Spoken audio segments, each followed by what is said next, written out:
there's three really important things that you have to get right in SEO. You have to get keyword research right.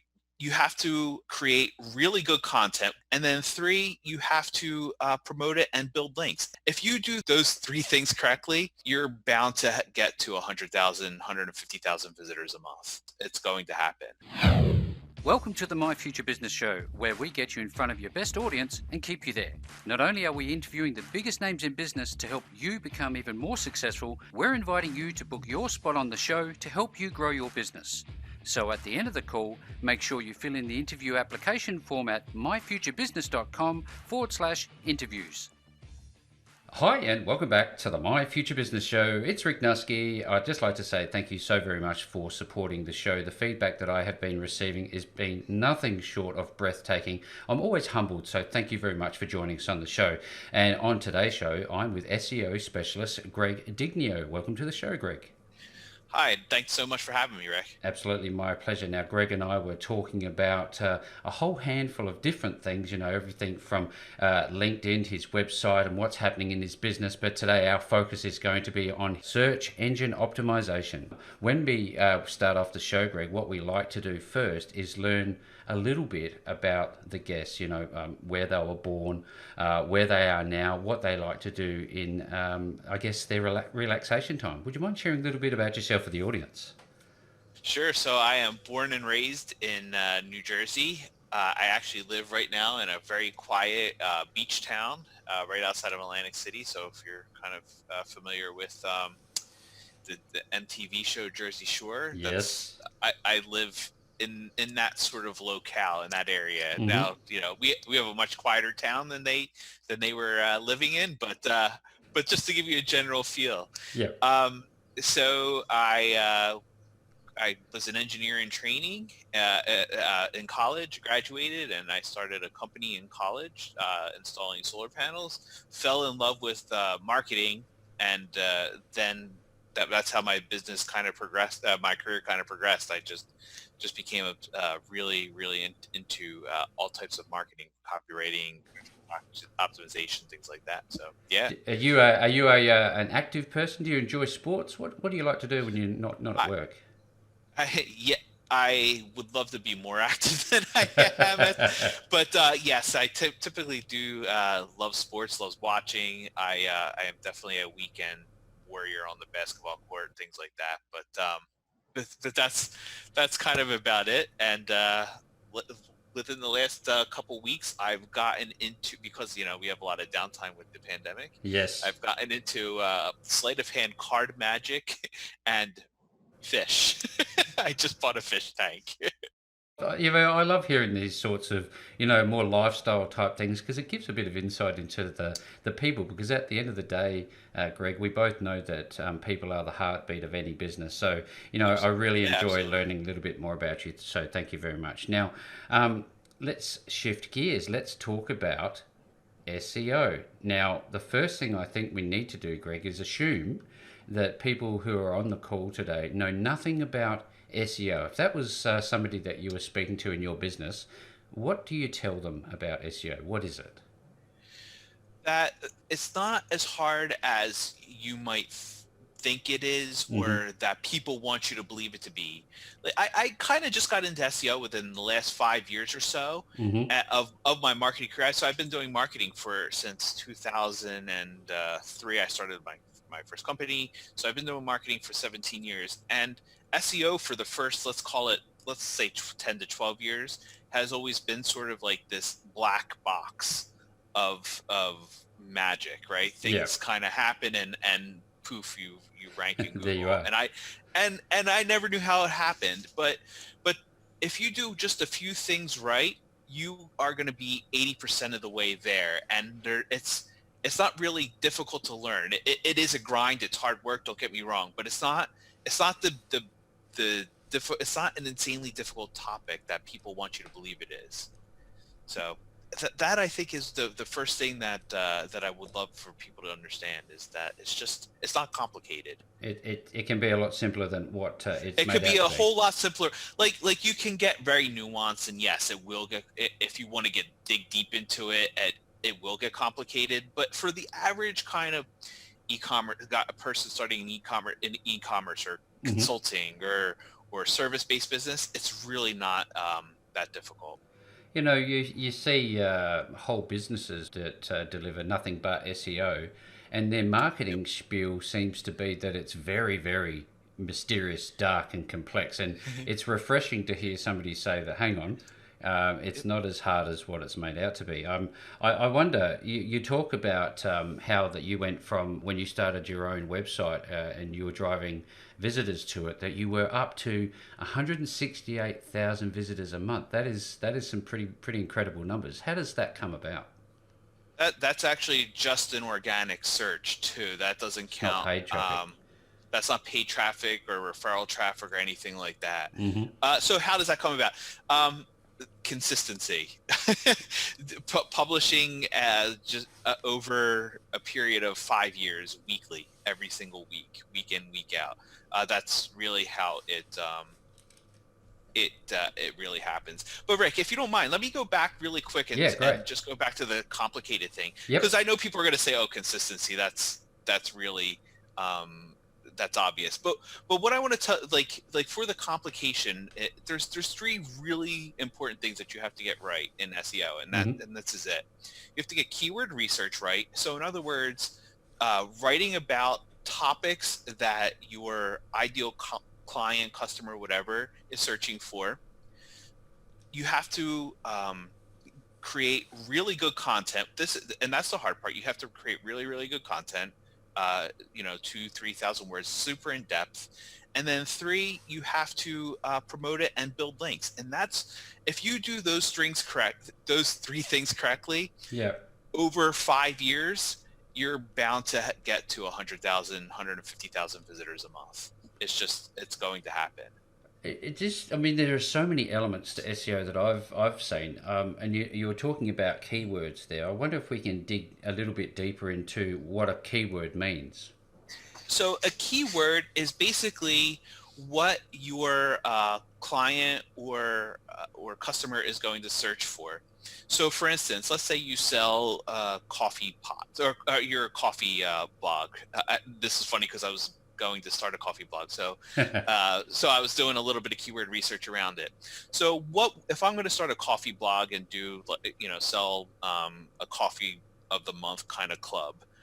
So what my customer would do will be Googling for a few things, right? They would be looking for maybe best French roast coffee beans, best cold coffee beans, right? Hmm. Maybe they might even be looking for best coffee beans for a belly ache, something along those lines.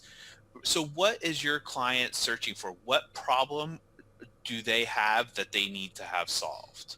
And that's really all keyword research is. You're writing about something that your client is searching for because they have a problem and they need that problem solved. It's And then your fantastic. job is to solve it. It's a very simplified version And of, that's and that's the yeah, beauty of it, isn't it? yeah, that's it. That's as that's what I mean. It doesn't have to be that complicated. Let's use coffee as our theme. I think Sure, that's a good absolutely. idea. Now, when you talk keywords, um, is it one word? Can it be more than one word as a phrase? Can it be a Yeah. sentence? Keyword is a bit of a misnomer. It's like, for instance, it could be how to grind coffee is a keyword, right? That might be one keyword. Usually, the longer the keyword, the easier it is to kind of rank, right? So if you have a keyword of coffee, that's going to be impossible for you to write an article about and rank it. Is that But because it's so popular? it's so popular, it's so competitive. Starbucks owns it. Folgers owns that. Like you're just going to be competing with huge brands, right? Yeah. And homepages. But like if you have an article, but a keyword could be um, best French roast coffee pots. That could be your keyword. So it could be a phrase, it could be a sentence, it could be or it could be a single word. Yes. It's interesting how you can, if we use the analogy of a tree, your business is the main branch, and you've got all these smaller Yep. branches, which are the keywords that are feeding back to that. Is that kind of how we That could look at it? absolutely yes. Yeah. Totally. That's fantastic. And then you wouldn't want to put anything that was irrelevant, would you? What would you try to avoid in terms of keywords? I would not put any, you're right. I would not put anything irrelevant. I Hmm. would keep it, if you're writing about coffee, then there's very little need to write about, let's say, apple pie, Yeah, yeah, unless you're going to say best desserts with coffee, right? yeah, But you're not going to write an article how to bake an apple pie, yeah. that kind of thing. So you're going to want to keep it as relevant and as together as possible. This is wonderful insight. I appreciate you sharing with us, Greg. Yep. I'm always interested when I see hashtags. I don't really understand how they work, and can they be applied in the context of SEO, do you think? I use hashtags and keyword research a lot to find out what types of problems my customers are having. So yes, I do use hashtags in that sense to promote a little bit, but not that much. Not that much. I mean, because they seem to Yeah. have their place now. In terms of having their place, there are so many different platforms, social media platforms, our own website, all this sort of environment online that we can, I guess, use SEO.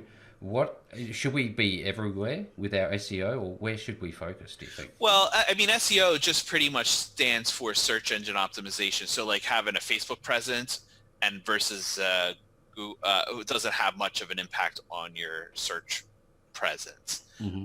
It does help with traffic and things like that, but one does not, having a Facebook presence or an Instagram presence or whatever is not going to really make much of a difference in terms of your I'm not sure if this is the case, but would it matter depending on the type of business where you would be focusing your SEO efforts? You always focus your business, your SEO efforts on Google, right? Right. Because that's just the most powerful one. And then if it gets picked up in Bing or DuckDuckGo or whatever, then that's just a bonus. Yeah. But then on the other side, do I think that depending on your business, should you always focus on SEO? And the answer is no. I have a friend, she has a coaching business that helps other coaches get set up, and she uses Instagram and stories to perfection, and that's where she focuses all her time and energy, and and that works for her. She Yeah. tells she gets on a video camera and everything like that. So I don't think that, I wouldn't tell her to go and do SEO. I would just tell her to double down on her platform of choice. You talked about before how you need to be consistent. Now let's look at a Yes. typical blogger. They've just started out, Greg, and they're not getting much penetration. Nobody's seeing them. You talked about consistency. Let's look at the construct, the structure of a post, and how you go about this process. Okay. So the first thing that I would do if I was just getting started is I would create, and like, this is going to be super specific. So Hmm. Hmm. I would say this. I would create a very long, what I call tools post. So for instance, if you're in the coffee business, if you're writing a coffee blog, Yep. it would probably be something along the lines of 101 best French roast coffees, Hmm. right? Hmm. Flavors or something like that. An incredibly long list post like that, a tool that your ideal customer is going to use. And so that's where I would get started. And then I would promote that like crazy. And the cool thing about having a long list post like that is that you're going to link, so if you have a bunch of different, you're going to have 101, literally 101 links in that post, because you're going to link to every single brand and maker of coffee in that post. Hmm. And the awesome thing about that, and the advantage of that, is that you have 101 people now to reach out to and say, hey, I wrote about you in this post. Would you like to check it out? And 10 to 20% of them are going to share it. And then that's how you could get your initial, let's call it 500 to 1,000 readers just from that kind of thing. So that's the first thing I would do. And then the second thing I would do is start uh, uh, making friends in various communities and things like that, because you truly can't blog and build a blog alone. Yeah, you It's can't operate in silos, can you? exactly. Now you need partners, you need people to help you promote, and yeah, so you have to start making as many friends as possible. And again, that tools post is going to help you start to make friends, but yeah, so start making friends. So And making friends. Now, I've seen a couple of your reviews, and one of the individuals talks about how you love to know how things work. Where did you first experience SEO, and when did you realize that it was for you? so I got hired to build the Time Doctor blog, Mm-hmm. and I was an okay blogger when I got hired. It wasn't my specialty. My specialty was copywriting, and I got hired to build the Time Doctor blog. And I call it the blogging hamster wheel of doom, in that you're just you're just publishing a post, you're promoting it on Facebook, Twitter, LinkedIn, and a couple other places, and then you do the same thing again tomorrow, right? Every single day is the exact same thing. And what happens is the post that I was writing like last week, they were just totally lost to the internet forever, right? They were Yeah, just never going to gone. get seen again. Yeah, it was gone. And so so I decided that we had a couple of like people come in and help us out and give us some advice.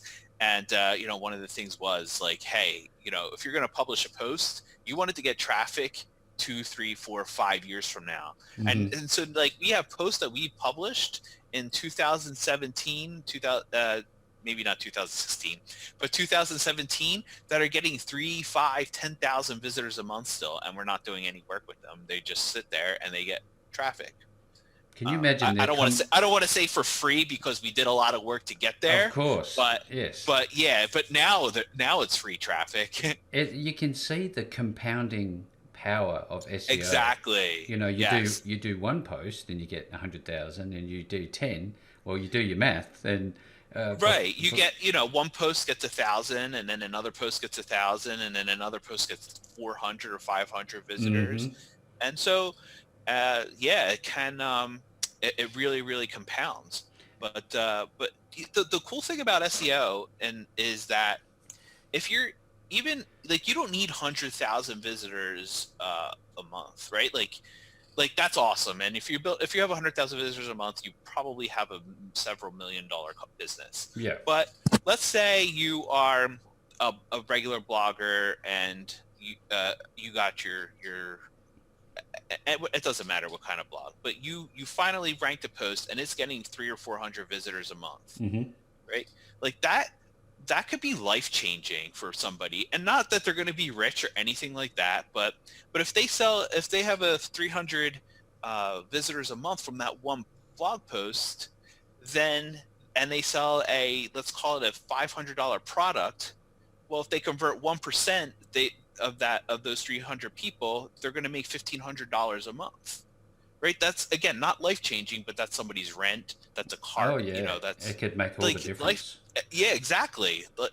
So that's what I love about it. It's like one blog post that gets not a whole lot of traffic can change somebody's life. You're deeply involved with the computer sciences. You know all about marketing. You've had a long list of really great experiences. Yeah. Where does Google Analytics come into all of this, and how much time should you invest in understanding the numbers? Google Analytics is a pain in the butt. I feel like it's a broken software on purpose. We do spend a lot of time in it. Mm-hmm. I am by far a Google Analytics expert. We actually hire we have a Google Analytics like specialist who comes in and like sets up a lot of stuff for us. I would say that until you're at a the person who's just getting started, like they need to know how much traffic they're getting, Yeah. some general idea of where it's coming from, and that's kind of about it. Maybe set up a couple goals, which aren't hard to do, but that's really about it. Like you could get really in depth with Google Analytics. Again, we have a full-time person whose job it is to do Google Analytics. Yeah, to say that it's complex would be an understatement, wouldn't it? Yes, it's super complex. I feel like it's unnecessarily complex, but Yeah. that's Yeah. besides, Just give us besides the what we point. need to know, and not all this extra stuff. Exactly. Yep. I'm always thinking about the audience, Greg. What can we deliver to them that really makes a difference? And a lot of the content that you've shared today is absolutely vital for them to understand and go away and think about. But also, you talked about being consistent and creating keywords and things like that, all the good juice. But when it comes to having a business that you're saying, hey, look, over the next month, it's essentially a campaign. How do you look at campaigns differently, or do you just do the same thing over and over and over again during that 30 days Um, as a campaign so specifically? I, we don't do a whole lot in the way of campaigns. Right. And in the way of like it for us, it's 100% in whether it's running Facebook ads or whether it's running. We do some in the way of Google AdWords, SEO.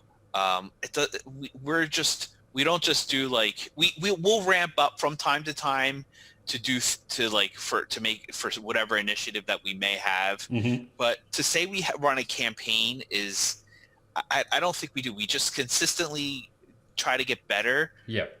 every single day at the few things that we just do over and over again. Like we're consistently split testing our Facebook ads. We're consistently creating content weekly, promoting that content weekly. We're consistently doing podcast tours and things like that. We just do everything that we do. We just keep doing over and over and over again. We don't do a whole lot of things. We may do we at Time Doctor, we built the team into about 30 or so people, and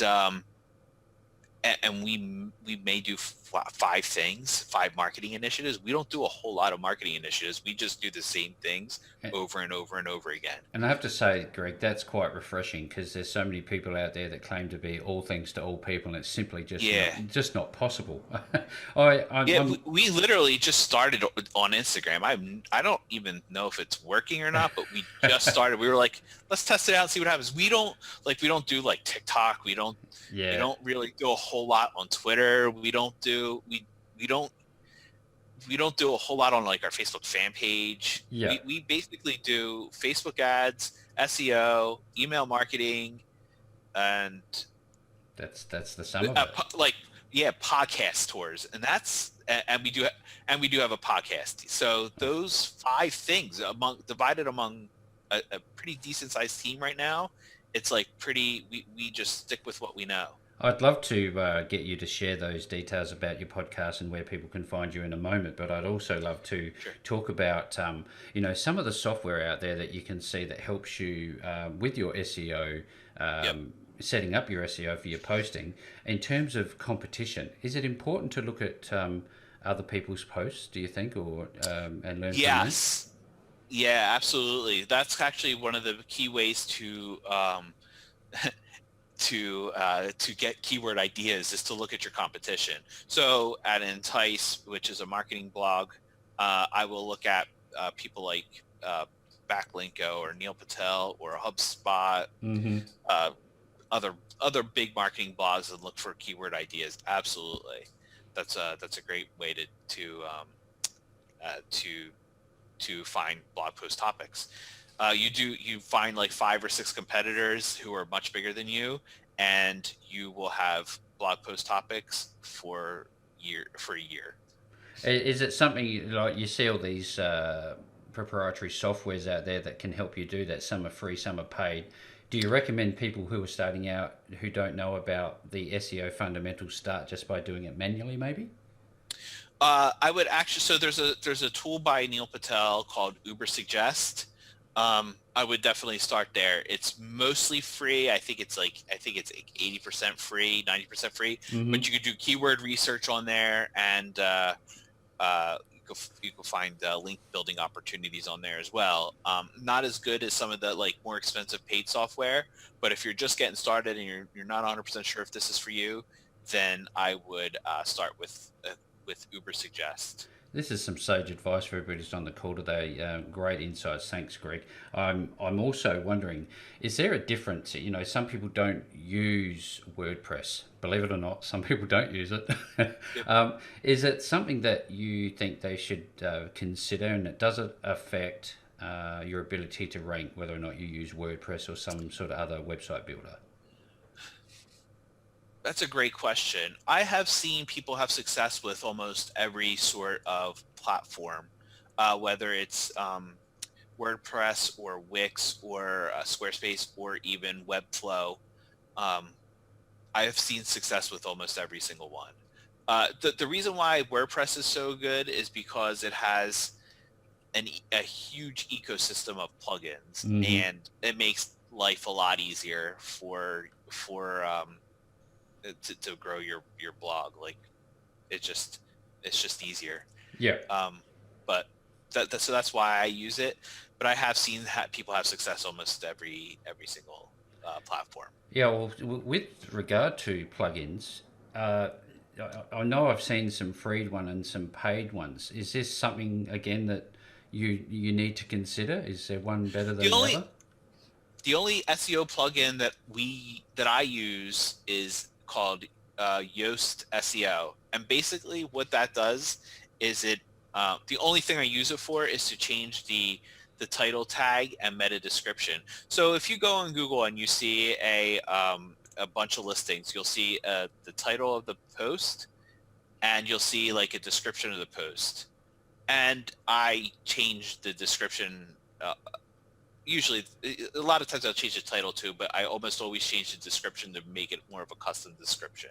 So if it's something like, so let's say you have, your 101 best French press coffee makers or whatever, Google will automatically pull down the first.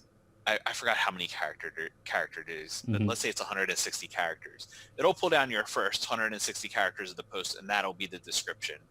With Yoast SEO, I would go in and I would say, hey, are you looking for a great fresh press French press coffee bean?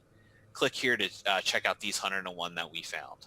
Yeah, Right, yeah. so it would be much more of a customized thing, and that I think is really the only uh, WordPress plugin that I use. Right, fantastic. Thank you very much for sharing. Yoast. And now, Yep. when people have written a fantastic post, Greg, and they've spent the time being careful about how many keywords and phrases that they put in there, Yep. and then they don't get success overnight, what do you say to that? Um, First of all, I kind of chuckle because I was there. Ditto. and and then I say it takes time. Yeah, yeah.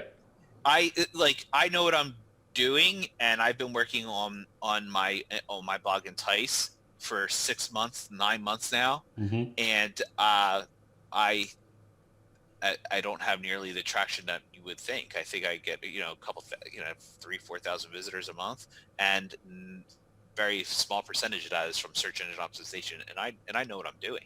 Yeah. Like it takes time.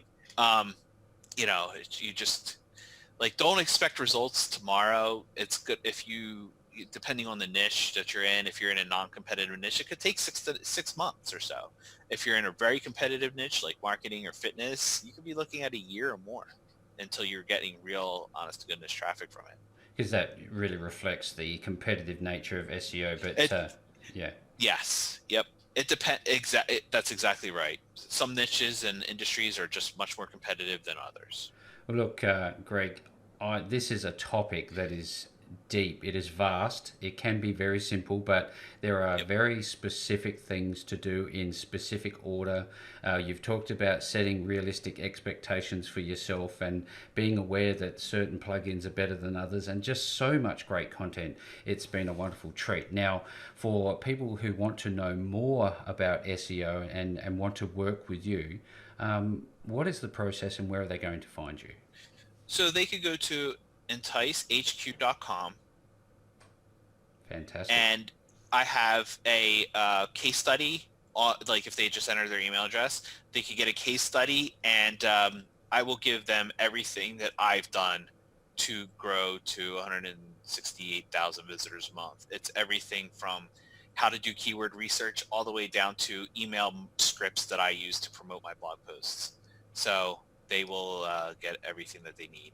Well, there you go, everybody who was on the call today. As is the case, I will be making a URL link back to Greg and his wonderful team at enticehq.com. Just look below the video window or wherever you find this post across our wide network. You will find Greg's information. Greg, thank you so very much for spending your time with me talking about SEO on the My Future Business show today. Rick, thanks so much. It was a pleasure. Thanks for joining us today. If you enjoyed the call, then make sure to subscribe, leave a comment, share us with your friends, and book your spot on the show at myfuturebusiness.com/interviews. And if you're looking for solutions that will help grow your business, then visit myfuturebusiness.com/shop.